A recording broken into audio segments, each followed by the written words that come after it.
Hello friends, स्वागत है आपका रैपिड सक्सेस पॉइंट में। आज हम आपके लिए लेके आए हैं रविन्द्रनाथ टैगोर जी का शैक्षिक दर्शन और दार्शनिक चिंतन। ठीक है, तो इस वीडियो में हम लोग रविन्द्रनाथ टैगोर जी के दार्शनिक विचारों को भी जानेंगे और उन्होंने शिक्षा के क्षेत्र में क्या योगदान दिया है, इस संबंध में जानकारी भी हमें इस वीडियो में मिलेगी।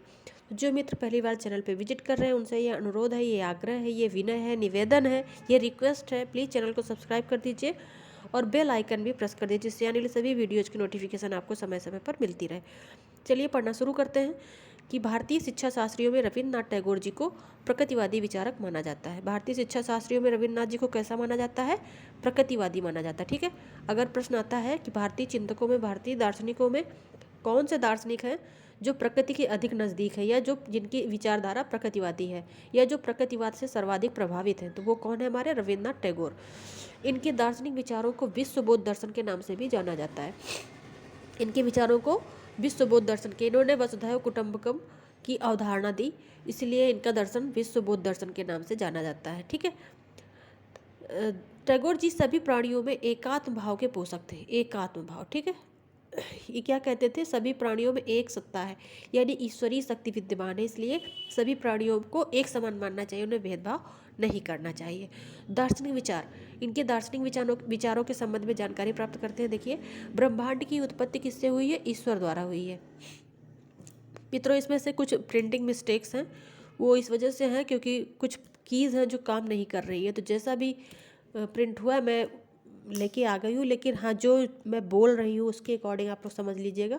तो ब्रह्मांड की उत्पत्ति ईश्वर द्वारा हुई है। अगला देख लेते हैं। इनका कहना है कि जो इस संपूर्ण संसार को बनाने वाला कौन है? ईश्वर है। उसने ही इस संपूर्ण जड़ चेतन को बनाया है।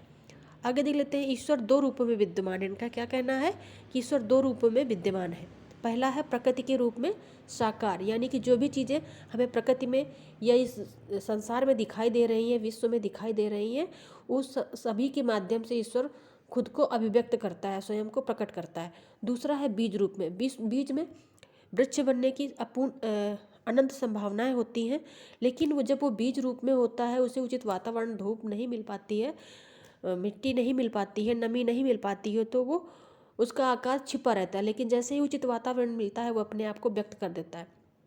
ऐसे ही ईश्वर इस संपूर्ण संसार में अव्यक्त रूप में विद्यमान है, और जैसे ही उसे कोई अच्छा माध्यम मिलता है तो वो उसके माध्यम से स्वयं को प्रकट करने का या स्वयं को प्रस्तुत करने का या सामने लाने का प्रयास करता है। ठीक है, तो जीवन का अंत कैसे हुआ है? जीवन का अंत नहीं, ये जीवन का अंतिम उद्देश्य है। ठीक है, यहाँ पे क्या है? जीवन का अंतिम उद्देश्य। जीवन का अंतिम उद्देश्य है आत्मानुभूति, यानी स्वयं को जान लेना ही जीवन का अंतिम उद्देश्य है। इनका क्या कहना है? स्वयं को जान लेना ही जीवन का अंतिम उद्देश्य है। आत्मानुभूति कैसे होगी? वो होगी मानव प्रेम से। ठीक है, जब व्यक्ति संपूर्ण मानव के प्रति एकात्म भाव ले आएगा, सभी से प्रेम करेगा, उनके प्रति भेदभाव की भावना नहीं रखेगा, तो उसे आत्मानुभूति की प्राप्ति हो जाएगी। फिर है संसार के दो पक्ष हैं। संसार के कितने पक्ष हैं? दो। पहला है भौतिक और दूसरा है आध्यात्मिक। भौतिक संसार में जितनी भी चीज़ें आपको दिखाई दे रही हैं, जो भी मानव द्वारा निर्मित है, विज्ञान के द्वारा निर्मित है या प्रकृति के द्वारा प्रदत्त है, वो सारी चीज़ें भौतिक हैं। तो संसार के दो पक्ष हैं, पहला है भौतिक और दूसरा है आध्यात्मिक। आध्यात्मिक पक्ष जो है वो चिंतन का विषय है, यानी कि इसके लिए योग साधना की बात की जाती है, तपस्या की बात की जाती है। ऋषि मुनि और ज्ञानी जो हमारे वैज्ञानिक हैं, जो शोध कार्य से जुड़े हुए लोग हैं, वो सभी इसमें से गिन लिए जाते हैं। ठीक है, तो एक पक्ष है हमारा भौतिक जो दिखाई दे रहा है, और दूसरा है चिंतन का, जो आध्यात्मिक पक्ष जिसको कहते हैं हम लोग। ठीक है, आइए देख लेते हैं। और इन्होंने क्या बोला है? पाठ्यक्रम के संबंध में विचार। ये यहाँ पे पाठ्यक्रम है। ठीक है, यहाँ पे क्या है? पाठ्यक्रम। ठीक, ये पाठ्यक्रम के संबंध में विचार यहाँ पे व्यक्त किए जा रहे हैं। पाठ्यक्रम लिखा है वो गलत लिखा हुआ है, सॉरी। मातृभाषा को प्रथम और अंग्रेजी को उन्होंने द्वितीयक भाषा का स्थान दिया। ठीक है, इनका कहना है कि बच्चा जो होता है वो जब विद्यालय आता है तो अपनी मातृभाषा के अधिक नज़दीक होता है। वो जो उसकी स्थानीय भाषा है उसी को समझता है, उसी को जानता है, तो उसे फोर्सली किसी दूसरी भाषा को, कन्वर्टेड भाषा को में पढ़ाने का दबाव नहीं बनाना चाहिए। उसे पहले उसकी स्थानीय भाषा में समझाओ, फिर उसकी जो राष्ट्रीय भाषा है उससे उसे जोड़ो, और फिर एक, क्योंकि विश्व बोध दर्शन है इनका, विश्व से जुड़ना है, तो विश्व से जुड़ने के लिए एक वैश्विक भाषा का भी हमें इस्तेमाल करना चाहिए, उसे भी सीखना चाहिए, तो उसे द्वितीयक भाषा के रूप में हम सीखेंगे। ठीक है, फिर है बागवानी, कृषि, भ्रमण। इन्होंने कहा बागवानी और कृषि ये जीविका उपार्जन का साधन बन सकते हैं और भ्रमण के माध्यम से हमारा ज्ञान स्थायी हो सकता है। ठीक है, तो हम भौगोलिक और ऐतिहासिक जो भी चीज़ें हैं उन सबको हम भ्रमण के माध्यम से सीख सकते हैं। प्रयोगशाला कला और संगीत को प्रमुख क्रिया के रूप में इन्होंने अपनी पाठ्यक्रम में स्थान दिया। इनका कहना है कि जो भी चीज़ें हम पढ़ाते हैं उन्हें प्रयोगशाला में प्रयोग करके दिखाया जाए बच्चों को, साथ ही कला के माध्यम से उन्हें अभिव्यक्ति का अवसर प्रदान किया जाए और संगीत के माध्यम से उन्हें